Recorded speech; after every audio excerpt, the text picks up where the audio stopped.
The first AP Top 25 releases tomorrow, but will the Utes crack the top 5? You are Locked On Utes, your daily podcast on the Utah Utes. Part of the Locked On Podcast Network. Your team every day.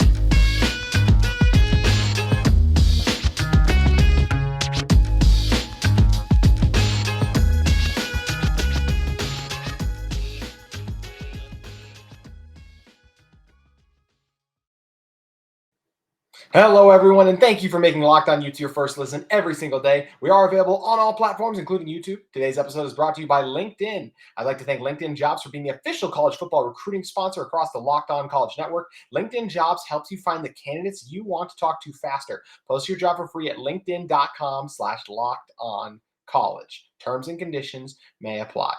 Hello, everyone. My name is JT Wistrcill, a former University of Utah Athletic Communications Department intern, now bringing you guys the Utah coverage you deserve. On today's show, we're going to be going over where we believe the Utes are going to rank in the top 25 tomorrow as it does release for the very first time, as well as later on discussing some of Coach Whitt and Coach Scally's comments in last week's practice. So first, talking about the top 25. So where will Utah land in the AP poll? They were already higher than they've ever been in the coaches poll. They've already been picked by the Pac-12 media to have a better season, to finish the top of the conference, something that hasn't happened before as well. So this is a Utah team that is setting new marks for them, and it's been really fun to watch and see going in to see the respect that Utah's getting this time around, especially from the Pac-12, and we'd love to see coaches as well. But when you're talking about people who are going to be more favorable towards Utah, I believe number one would be Pac-12 media, and number two would be the coaches, the guys who really know the game, study it, and the coaches have a ton of respect for Utah football. You know that just by talking to people. The Coach Whitt is one of the most respected mans across the college football landscape, so you understand why the coaches are going to value this Utah team. So the question is, will the media value this Utah team in the first AP Top 25 tomorrow? Josh Furlong is Utah's AP writer, who we had on the podcast last week. Josh had Utah at 7. I think that's a really good range where we're all kind of expecting this team. We know they're going to be in the top 10. If they weren't, it would be completely shocking, and there's not many teams you can make a case for the Utes. I don't believe there's 10 teams you can make a case to be over Utah coming into the season. I think most media members will feel that same way. Now, where they fit in the top 10, or are they a top 5 team? That's what makes it really interesting to me. So first, let's look at the teams that will definitely be ahead of Utah. So I think the locks to be ahead are Alabama. Obviously, they have the best offensive player returning, just won the Heisman, and the best defensive player returning in Will Anderson. So, I mean, it makes sense they're going to be the top team going into the season with how many guys they got coming back. To Ohio State, we saw Utah lose to them head-to-head. We know C.J. Stroud, Jackson Smith, and Jigba is a defense that always retools and reloads, and that's why they're going to be probably in that number 2 spot as well. I think most people expect it to be 1-2.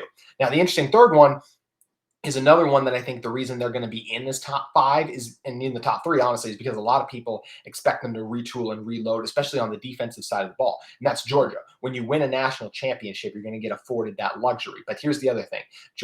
They bring in a ton of 5-star talent. So you know they got guys in the waiting on that defense. They lost a ton of talent from that defense, but there were a lot of contributors who still played meaningful snaps last year, still on it. So it makes sense that they would be there. And of course, Stetson Bennett is back as well. I'm not the biggest Stetson Bennett fan, but he's a guy you can win a national championship with, and we can't disrespect him that way. So those are the 3 teams I expect to be a lock over Utah. I think every media ballot will have those 3 teams ahead of the Utes. So then it gets interesting, right? Who are the other teams that are kind of in the mix to be Utah? So I personally think the highest Utah could be in this is the 4th best team. And I don't expect them to end up there in the final spot. I think there's a couple other teams that are going to get that love. But I think by the time the season's all said and done, they could absolutely be in that 4th spot. But going into this preseason poll, I would be surprised to see Utah at number 4. So who are kind of those other teams that is going to be vying for Utah to make the top 5 of this AP poll? So I think one of the ones that jumps out is Clemson, the clear class of the ACC, had a down season a year ago, but it's still Dabo Swinney. He's got his quarterback back in DJ Uomgalele. And I think Umgalele is a guy as well who he had a really down year. He was a guy a lot of people expected to be in the Heisman conversation, myself as well included in that, and really disappointed. But I think he's going to have a chance to have a real bounce back season. Now, he did lose both his coordinators. We know Brett Venables is at Oklahoma. We're going to talk about them in a second, but also his defensive line coach as well. So there's a lot of losses on that team. And this is a team that I definitely feel like I could make a case for Utah being better than this season. But you trust Dabo Swinney. You trust some of the talent they're still bringing in. Clemson has been one of the best teams in college football the past decade, 2 national championships, of course, to go along with that. So expect to see them in this mix. After that, I think another team that's going to be towards the top is Notre Dame. Marcus Freeman coming in. There's a lot of excitement around this program right now. You got a lot of returning starters as well, but you do have a first-time head coach. You got a first-time offensive coordinator, and you do have a new quarterback in there as well, which is so that's one of the trends amongst a lot of these teams. Yes, though, some of the best quarterbacks in the country, you are the top 2, honestly, in terms of talent, and CJ Stroud and Bryce Young, they're coming back. But a lot of these other teams, quarterback is not like oh yeah, we got one of the dudes in the country at this position. So I think that's one of the reasons. And Utah does have that guy. They have one of the best quarterbacks in the country. So that's a reason I think that Utah is going to be high on a lot of people's lists, because the most important position on the field is a sure thing when you're talking about the Utes. It's a big question mark when you're talking about a lot of these other really big programs. So Notre Dame is another interesting one for me because they do have so much talent, but it's always hard when you're talking about a first-year head coach and offensive coordinator. And personally, I think Marcus Freeman was a great hire. I think he's going to be great there, but I think you might have to give him a little bit of time. Another one who could be in the mix is Michigan. So Michigan is Jim Harbaugh had his best season there a year ago, but one of the biggest reasons for that was their pass rush. Aiden Hutchinson was the second overall pick in the draft. David Jabba would have been a top 15 pick if he didn't get hurt in his pre-draft workout. So he's another guy, one I'm looking at. Like, you lost your top 2 edge rushers, and I just got done talking about the most important position in quarterback is most important position in college football, is the quarterback spot. The second most important is getting after the quarterback, those defensive ends. So you lose 2 guys like that. I just think that's tough to replace. And yes, there's some excitement about the quarterback competition they got going right there at the moment, but you get a new offensive coordinator in there as well. And I think Michigan's another interesting one, but one we saw that the coaches poll had Michigan higher than Utah. AP poll could very well do the same, as Coach Harbaugh is trying to get this team back into a consistent national powerhouse, something they haven't been for a very long time. Another interesting one will be Texas A&M. And A&M has been in the news a lot because of the whole Jimbo Fisher, Nick Saban beef. When you're talking about A&M, I think the biggest thing that stands out is they have 4 straight years with a top 10 recruiting class. And their 2021 recruiting class was the highest rated recruiting class of all time. So absolutely incredible stuff from A&M. They have the talent. Can they apply it on the field? And they're kind of one of those up-and-coming teams. In a lot of ways, how everyone kind of thought Georgia was eventually going to take the next step. So they're a team I could also very well see being ahead of the Utes because of how much talent. But the question is, can they actually put it to use? I think that's what will be interesting to see.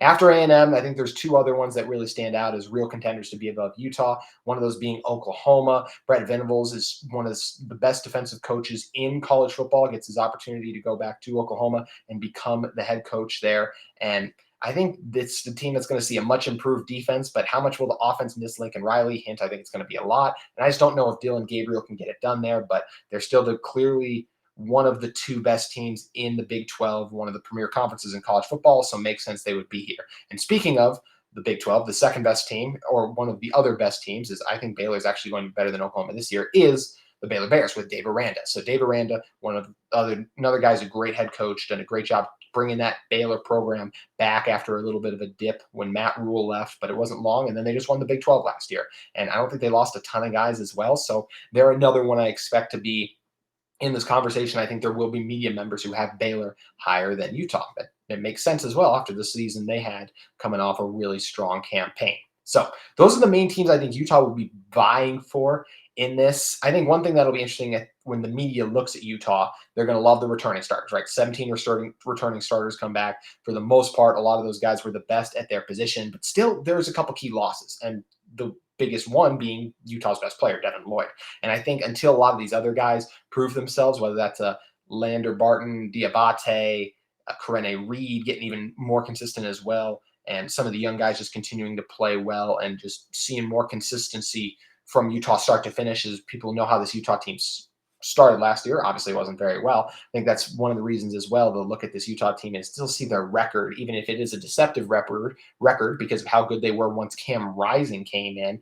I think there's going to be a lot of people who still ding Utah for their record at the end of the day. So where do I think Utah will end up? In the AP top 25, the first one of the season that the AP is doing. I think Utah is going to be 6. I just think I have a feeling we already went over those top 3 locks. I think they're going to be higher on Clemson. Just because of Dabo Swinney, you get DJ back, and just the consistent national powerhouse they've been outside of the one bad season. And I also think you're going to see Michigan in there because of the success they had a year ago. And I think A&M. I think a lot of people are going to be drinking the A&M Kool-Aid because of how much recruiting talent they brought in. And I think that will land Utah at number 6. So I think they'll be just outside the top 5 to start the season. Like I said, I personally, being a biased Utah fan, I think Utah should be at 4. I think when you look at the guys coming back, Cam Rising being back, keyly enough, the offensive line in strong shape, although Coach Whitt does want to get it figured out because right now Utah has the problem we're going to talk about in a moment is that Utah has so many good offensive linemen. They haven't been able to figure out exactly who they want their 5 to be. But you look at how many playmakers Utah has, I truly believe this is a top 4 team in the country going into the season. But I think it makes sense that a lot of the outside media will look at certain things and be like, I'm not that high on them. I'm going to back off. So it's going to be interesting to see where Utah lands. But either way, it's really exciting that Utah is going to have their highest placement ever in the AP Top 25 poll going into a season. So going to be fun to see how this Utah team can build off of that. One thing Utah's trying to build off right now is fall camp and get better each and every day. And Coach Whitt shared some comments last week about what he's thinking about his team as fall camp continues to churn along. But first, I want to tell you guys about LinkedIn Talent Solutions. As you gear up for the fall, you need the right people on your team to help your small business fire on all cylinders. LinkedIn Jobs is here to make it easier to find the people you want to talk to faster and for free. Create a free job post in minutes on LinkedIn Jobs to reach your network and beyond to the world's largest professional network of over 810 million people. Then add your job in the purple hashtag hiring frame to your LinkedIn profile to spread the word that you're hiring so your network can help you find the right people to hire. Guys, I personally use LinkedIn just to get connected with friends as well as see other work opportunities that are out there for my business, my stuff as well I'm trying to work on. So LinkedIn helps you connect you with great people as well as gives you guys great opportunities to continue to further your careers. Simple tools like screening questions make it easy to focus on candidates with just the right skills and experience so you can quickly prioritize who you'd like to interview and hire. It's why small businesses rate LinkedIn Jobs as number 1 in delivering quality hires versus leading competitors. LinkedIn Jobs helps you find the candidates you want to talk to faster. Did you know every week nearly 40 million job seekers visit LinkedIn? Post your job for free at linkedin.com/lockedoncollege. That's linkedin.com/lockedoncollege. To post your job for free, terms and conditions may apply. So, Coach Whitt spoke to the media last week talking about how he's feeling about this Utah team and some of the things that stand out about him. And one of the things he was asked about is just what are his most pressing questions about this roster right now as they're looking towards the first scrimmage. The first scrimmage of this Utah team was on Saturday, was unfortunately closed to the media. So we have to wait till tomorrow to talk to Coach Whitt and actually hear his thoughts about it. But we can talk about what he was thinking going into it as well as he shared with it. He says, as far as the starters go, he's really interested in seeing the offensive line solidified and working together, which he said they're very close to doing. One thing he also revealed during this press conference is that Paul Maile is the starting center. Maile is a guy we talked about a lot with Brian Brown last week. I feel very confident in Maile. I think there were a lot of stretches last year where he was just as good as Nick Ford, honestly, when he came in. And it made a lot of sense for me that when Keaton Bills went down, you kick Ford over to guard and bring in Maile because he was that much of a threat or just one of those guys in the run game, as well as did his good job holding his own in pass protection. So I'm a big fan of Maile. We know Brain Daniels is going to be at left tackle for sure. So what other positions are there to figure out? I think when you're looking at the interior of the offensive line, it's interesting. A guy like Michael Mokafisi has been having a great camp, but Keaton Bills did a great job coming in at right guard last year, and Satoa Laumea did a really good job at left guard. So is Mokafisi really going to beat one of those two guys out? I just find that hard to believe. So I feel like the guard spots are set. And I really think what he's referring to in talking about getting the offensive line solidified is something we also talked about with Brian last week, Jaron Kump versus Falcon Kaumatule. So when you're talking about Falcon's an interesting guy because Falcon had a really strong season ago and in spring ball. Falcon was really good in spring ball, and that's just what we're coming off of. The last time we saw Utah on the field was in the spring game. Falcon was really good there. A 6'8" offensive lineman, so he brings the size you love too. And Jaron may have more starts, but Falcon could very well be the best guy for this job. So it's going to be interesting to see if Utah decides to pull the trigger and give Falcon the start, even though Kump has more experience. Another thing Coach Whitt talked about was just addressing the backup quarterback situation. That's a big focal point for this team, and it's very different from last year where we were talking about the starters, but he said, hey, Bryson Barnes looked good. Jaquindon Jackson looked good. He said they're not going to make a decision before that first scrimmage, so it'll be interesting to hear what the results yielded from that scrimmage so we can hear who stepped up, who didn't. And even though this seems like a two-man race between Jaquindon and Bryson, he did bring up Nate Johnson, the 4-star recruit Utah's got coming in. He looks really good, understandably so. You also talk about a guy like Brandon Rose, who probably has one of the strongest arms, but is a little bit lacking in terms of the conceptual phase of the offense. Coach Whitt stated that. That's a direct quote. And he'll spend more time in the film room right now to get more caught up on that stuff. But it sounds like he thinks all these guys are really good candidates. And for a while, I thought Jaquindon was going to win it. I still kind of feel that way, but a large part of me is feeling the Bryson Barnes hype as well. I mean, just the more you think about it and look to it, when Utah needed a guy in the Rose Bowl, Bryson came in. So it would make a lot of sense for him to come in. And I really feel like Nate Johnson is going to end up redshirting, but it's going to be interesting to see what Utah has to roll with in certain situations. I still feel like they'll have Jaquindon in there, but more likely than not, these guys won't see the field unless garbage time, because I do think Cam is going to have a really strong year. And I think he's going to stay healthy as well, because even though he is willing to tuck it and run, he's very smart when he does so. And the last question Coach Whitt talked about is, he said, the secondary depth, just making sure we have the secondary sorted out. And that's actually something Coach Scally spoke to as well. And we're going to talk about Coach Scally's quotes overall, more of what he said, his press conference in general, in the next section, but want to touch on specifically his cornerback quote because it does relate to what Coach Whitt is talking about. He talked about how it's nice to have some of these guys back and healthy. Zamaya Vaughn coming along really well, just been making plays. Got Fabian Marks, JaTravis Broughton.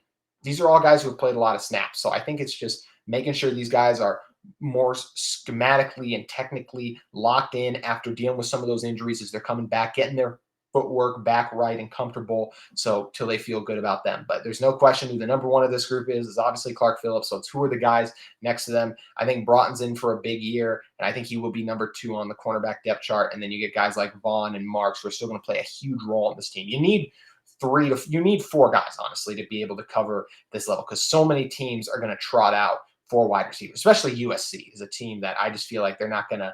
Now, tight ends had some success under Lincoln, but I just feel like we're going to see a lot of 4 guys out wide for them. And I think it'll be a big plus for Utah to have some guys out there to cover. And I feel comfortable with this group as well. So I feel like they're going to do a good job when they get called upon and get challenged, which they will do, because not a lot of people are going to be targeting and looking at Clark Phillips, as we know. Another thing Coach Whitt talked about was the punting situation. He said he feels much better about this year. We're doing a much better job with the football. He mentioned that Jack Ballmeter is really hitting the ball well. He's got a strong leg, and he said we should be much improved in that area. And I think that's a big thing. Anytime you can flip the field position, pin an offense in the back, it helps your defense have that advantage. So being able to flip the field is such a huge thing in the game of football. Every yard counts so much, making drives more difficult, having teams work harder, take off more time. All these things matter so much. And having a great punter, like it sounds like Jack has been in camp, it's going to be a huge game changer for this Utah football team that had their struggles with special teams a year ago. One thing Coach Whitt did mention as well was he's a little bit concerned about the defensive tackles, about their weight as a group.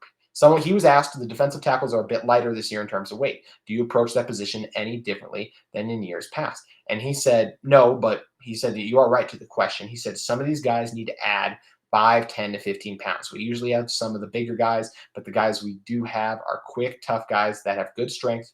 But he said they are right. We're a little undersized from these guys, but not all those guys are. It's just a couple other players on this defensive line. It's a direct quote from Coach Whitt. So obviously we know Junior Tafuna going to be one of the guys there. Pac-12 Defensive Freshman of the Year. He is an absolute beast at the position. Figure Devin Kafusi is going to get a lot of run next to him. But who are kind of those other guys? Will they be able to step up? And have they been able to put on some of that weight as well? Because I'm sure this isn't the first time Coach Whitt has thought about this. So does he have those guys going to Burger King or McDonald's, or just doing a couple extra things in the weight room to try to put on muscle / weight to make them harder for some of these Pac-12 offensive linemen to move? But Coach Whitt did mention as well, he feels like the team's progressing really well. We're only a few weeks out from the Florida game he talked about, so just keeping focused and locked in is going to be big for this Utah team. And it sounds like it's something these guys have done a really good job of, so he's pleased with their progress. But does Coach Scally feel the same way? We're going to talk about that in just a moment. But first, I want to tell you guys about Built Bars. If you haven't tried Built Bar Puffs yet, you are depriving yourself of one of life's greatest joys. And guess what? There's a new flavor. Ready? Delicious, indulgent cookie dough covered in chocolate. That's right, Built has done it again. Let me introduce you to your new favorite, cookie dough chunk puffs. They have a light and chewy texture, real cookie dough chunks, and of course, they're covered in 100% real chocolate. All the joys of eating cookie dough without the hassle of making it. Plus, it's healthy for you. Cookie dough chunk puffs are only 160 calories and they have a whopping 15 grams of protein in them. Run to Built.com, snag a box for you and your family. It will be the perfect treat. Or you can find a really good hiding place. Just hoard them all for yourself. You're going to love cookie dough chunk puffs. Whether you need a snack for your workout, a late night treat, or just grabbing a quick bite, Built is the perfect protein bar. They taste better than a candy bar. Ditch the calories, fat, and sugar. Grab yourself a Built bar. Go to Built.com, use promo code LOCKED15 and get 15% off your order. Once again, use promo LOCKED15. So, for this Utah team, talked about what Coach Whitt thought about him, but talk about a guy who has as large a voice outside of Coach Whitt in this program on the field. That's defensive coordinator Morgan Scalley. And he felt like the first few practices, he's just been really impressed by the leadership so far. He said, you just can tell they've been doing a lot. The players have been doing a lot without the coaches. And this is a direct quote as well. He said, you can tell the difference between an okay team and a good team that's got a shot. It's what they do on their own, and they've done a great job of that. And that's something we've talked about as well, and Coach Whitt spoke to it too. Whether it's Cam Rising, Dalton Kincaid, Brant Keithy, Braden Daniels, got a lot of leaders with experience in this room, and even some of the young guys like Jalen Glover. How willing has he been just to come in and work on the defensive side of the ball? We know Clark's a great leader as well. Devin Kafusi along that defensive line, Corinne Reed at the linebacker spot, as well as Diabate coming over. And even on the back end, you got a guy in RJ Hubert who's been in this program a long time. So you got leaders at literally every position on the field. And it sounds like those are the guys who are motivated to do the work outside of the facility to get better and ultimately reach this team's goals for this coming season. And I think that's the difference between a lot of the teams that are unable to reach those goals is they don't put in the extra time. So it's really encouraging to hear that that's exactly what this Utah team has been doing in the early portion, is that these guys did put in that extra time. Another thing Coach Scally was asked about was just who the starting defensive end figures to be opposite Van Fillinger. And he said he loves Gabe Reed in that spot. And I think that makes a lot of sense because when you look at a guy like Reed, he's a guy coming over from Stanford, has a ton of experience there. He's played every game. He's been healthy for them pretty much since 2018. He played 12 games then, 12 in 2019. In 2020, was limited to just the 5 because, of course, COVID shortened season. Then in 2021, played 12 as well. And he's gotten steadily better each season in terms of overall tackle production. The only dip we saw it for a little bit has been his sacks. He hasn't had as many at 5.5 his freshman year, but sacks are such an interesting stat. Like when you're talking about sacks, you more so want to look at pressures because different things can happen a lot of time, different circumstances. Other guys can be the first one to get through, and then you're the second guy through, and you just get lucky. So I think when you're looking at a guy like Gabe Reed, what I find more important for him is he's a guy who had 10 tackles for loss a season ago. That's something where Van Fillinger had 9.5. So that figures to be a really strong duo to set the edge. And I think Gabe Reed's a guy as well who has some versatility that can help this team out as well. I think he's a guy who could drop into coverage if you want to do a little bit of a different look just to aid this Utah defense and helping them to be multiple in that regard. So I just think it makes a lot of sense why Scally and the rest of this team is really high on Gabe Reed. I think it was one of their biggest additions of the offseason, and I think he's going to really help this team this coming season. Another guy that Coach Scally talked about is just having a really good camp. He's talked about how guys like Lander Barton have just been a lot more confident. You can tell he's just from a communication standpoint. It's a direct quote from Coach Scally. It's communication from player to player is just backer-wise is just a lot better. These guys usually quiet. The vets are the ones who are yelling and screaming everything, but you can tell he's gained a lot during the offseason. He's getting more and more confident. And another guy's getting more and more confident is Van Fillinger, the guy we just talked about who's going to be playing opposite of Gabe Reed.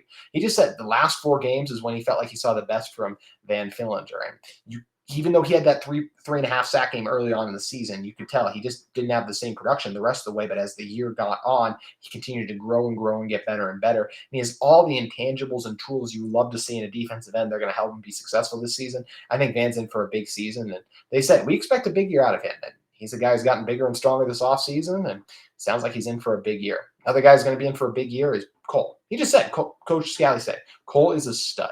He's one of those guys that makes you a better coach. He's a student of the game. You see him in the study and film all the time. This is a direct quote coming from Coach Scally about Cole, and he's just a great ambassador for the university as well. Cole, as a true freshman last year, was just one of those guys who came into games and made those big plays that made you go, this is a guy who needs to be on the field, and I love having him on the field because of his ability to make those plays and do some of those things. So Utah is really lucky they got him when they did, and I just think he's a guy who's in for another big year.